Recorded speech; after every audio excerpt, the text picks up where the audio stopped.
Hey ladies, welcome to the Single Moms United podcast, where we cannot spell united without you. Yes, you, not only the letter U, but Y-O-U. So I'm so glad you decided to drop by, and if this is your first time joining, welcome.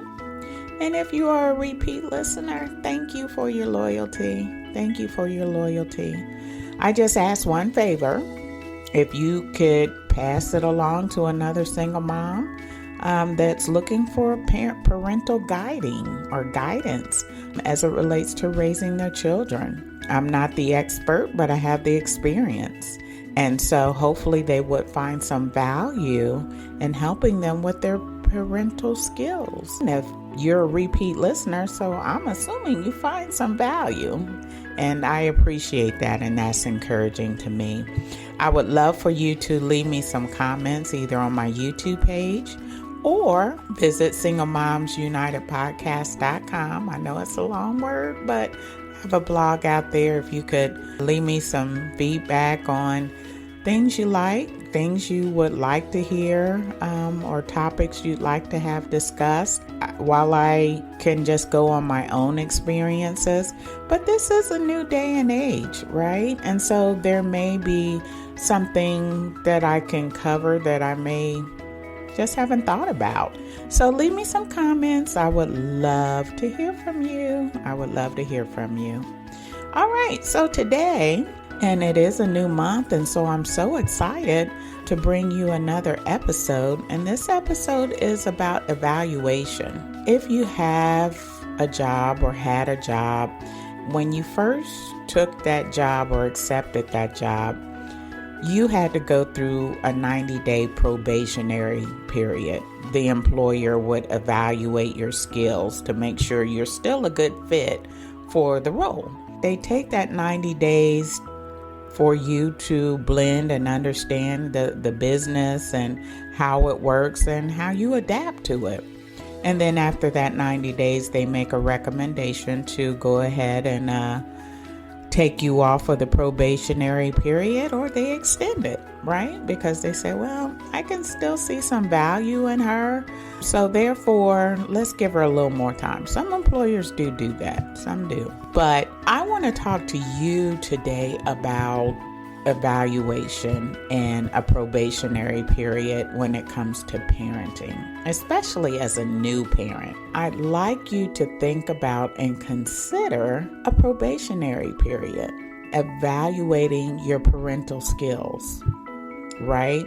Because if you're like me, or like I was, mature enough to have a baby, I wasn't mentally mature enough to technically raise the child, because mentally I was still a child myself, if I'm still calling my mom mommy, right? Now keep in mind, I was 21. Okay, so cut me some slack.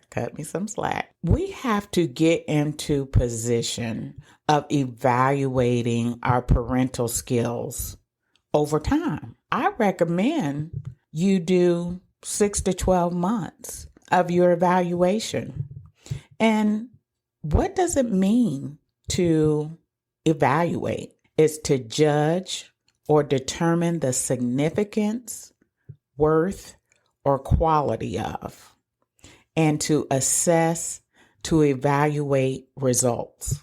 Let me say that piece again. Assess, to evaluate the results, okay? Because as a new parent, we're not going to get it right all the time. And let me just throw this in there. There is no perfect parent. There are good and bad parents, but there's no perfect parent. So you can strive for the good, right? You're not always going to make the right decision. Ask me how I know, but was it the right decision at that time? Yeah. But it didn't work out. But that's okay. You learn from that, right? As you're going down through life and you're raising your child or your children, you got to throw in some time and say, you know what? It's time for me to assess my parenting skills. And so if you say, well, how do I know when 6 months is up? How do I know when 12 months is up? Well, we have reminders in our phones. We have calendars, and I am positive everybody has a smartphone now. Everybody has a smartphone, especially if you are on the younger side. I'm just saying. You can put it in your phone to say, you know what? Let me go back and assess some things as it relates to me raising my child. And here's some things you would want to consider. Just your parenting techniques overall. What about disciplining your child? How's that going? Are you seeing a difference? When I say a difference, I'm talking about the child is now respectful. You see a change, right, in their behavior for the positive. But if you see the opposite of where they're reserved, they're not as outgoing as they were, then you might want to look at your discipline technique. That's important. If you're disciplining them physically and it's above the waist, then that goes under the category of abuse. But if you're disciplining them physically below the waist, that's correction. And how are you talking to them? Are you cussing at them? Are you calling them stupid? Are you calling them dumb? And I hope that you're not saying, I wish I never had you. And I've heard some people say that, and it's like, oh my God, can you imagine the impact that that has on a child mentally? And I can honestly say my kids, yes, they made me angry, made me frustrated. I just accumulated all these emotions. But one thing I never did was say, I wish I never had you. Ladies, please, if that's in your vocabulary, please remove it. Apologize to your child now. ASAP. Do not wait. Do it right now. That is called mental abuse. Anyway, let me move on. But it's time for you to assess some things between the 6 and 12 months. I hear some people saying, well, why do I got to wait 6 months? Why do I have to wait 12 months? These are recommendations. I say 6 to 12 months because it allows you that opportunity to get a good assessment on the good and bad of the discipline or whatever you're trying to assess, okay, or improve upon. Anything before 6 months, in my mind, you just don't have enough information to make a sound decision. You got to take both. You got to have enough time to really assess both situations during that time frame. So honestly, I say 12 months. And I know some people are going to argue, that's too long. Again, that's just my opinion, okay? But you do what you want to do.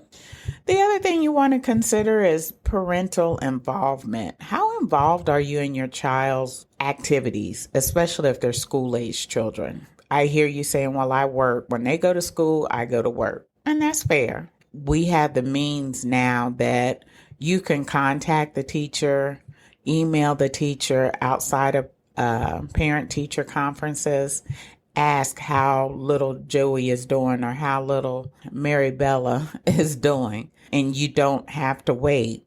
And if you're not that involved in your child's activities or what's going on at school, then that's something you say, you know what, I need to do better. And if it's, again, once a month, is there anything I need to know that you text or email the teacher? More likely email.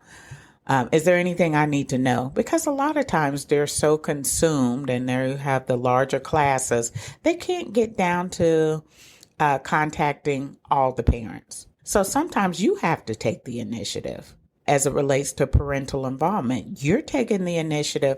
You're going to the teacher and asking, is there anything I need to know? Because it's going to make a difference long term.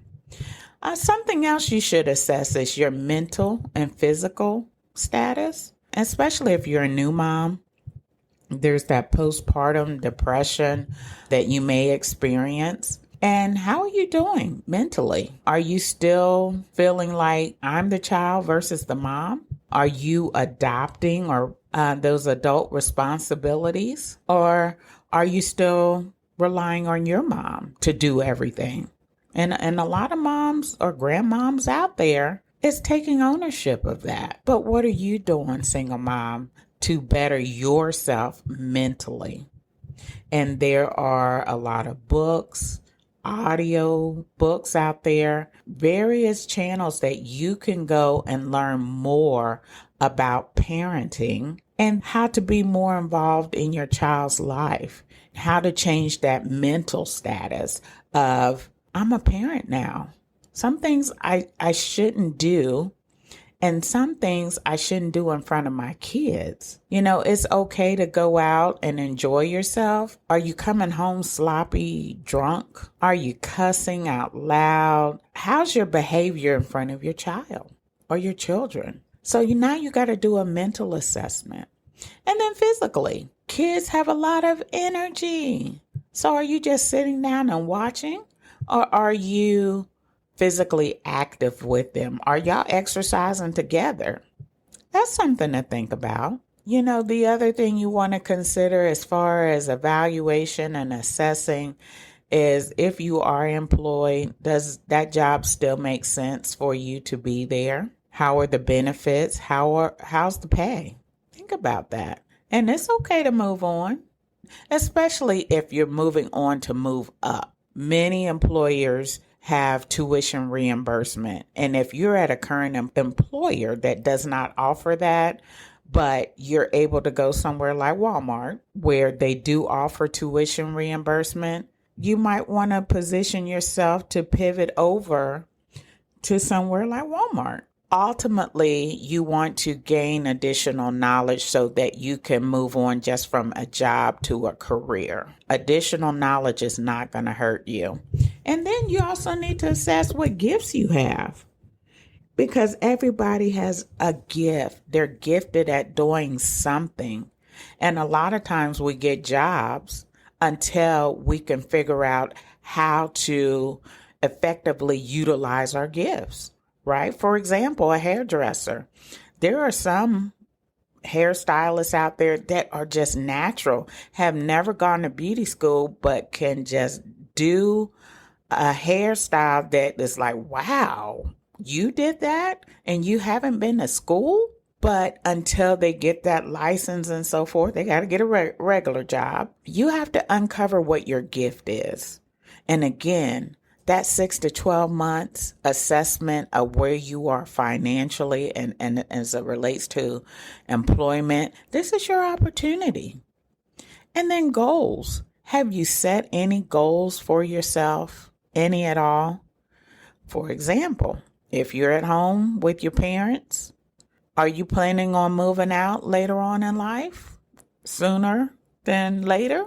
That's a goal. And it doesn't have to be extremely large as far as your goal, because you still want to set a goal that's attainable. Maybe your goal is, if you are at home, I want to get a car. Well, you have to start putting money aside to get that car. And then there's insurance involved. So you have to start doing this research. And you can say, I want a car in a year. Well, if that's the case, then you need to know how much money you're going to need to put aside for not only the car, but for the insurance and the maintenance and gas, all those things that come with it. That's a goal, right? And you can do this, but you have to assess and evaluate where you are in life. If your child is still young, you're trying to work and you have a babysitter that's close by, and things are working out and you're doing public transportation and you have a little bit of change left over to do something extra for you or the child, then maybe a car right now is not the option you want to pursue. I mean, you keep it on the radar, but you definitely want to make your goals attainable. And what makes sense? Long story short, ladies, I know, too late. You have to take the time to evaluate and assess your own parenting skills, what it looks like, where you are today, where you want to be, and then how you want to get there. And again, it doesn't have to be anything significant. You can take baby steps. And then you go back and you look at what happened over the last 6 months. What went well? What didn't go well? That's how you determine your next steps. Because if there's a lot of things that went well, then you want to continue down that path and tweak those. But if a lot of things didn't go well, you want to take time to reconsider changing some things. And I mean a whole 360, just getting rid of some stuff, having some stuff exit your life, having some people exit your life. And so that you can get refocused, achieve your goal. I hope you found this episode helpful. If you did, tell another single mom. It's all about us embracing and encouraging one another. You don't say, you know what, I'm a parent now and I don't know what to do next. I don't see a future. I don't see anything positive as a parent. And there's many young ladies out there that's saying this. But the reality is there's a lot of positive to this. And I'm just going to throw this in and then I will be done. I was coming home from church today and I saw the picketers out about abortion. And again, ladies, I applaud you because the option was there for you to have an abortion and you chose not to. You made the right decision. And again, it's not about how you arrived at the title, but what you do with it. This is your opportunity to shine, to be the best parent that you can be. All right, ladies, I hope you have a delightful day, a wonderful week, and a marvelous month. Tell another single mom, hey, go listen to Single Moms United podcast on Apple, iHeart, or wherever you get your podcasts. Encourage someone this week. Take care.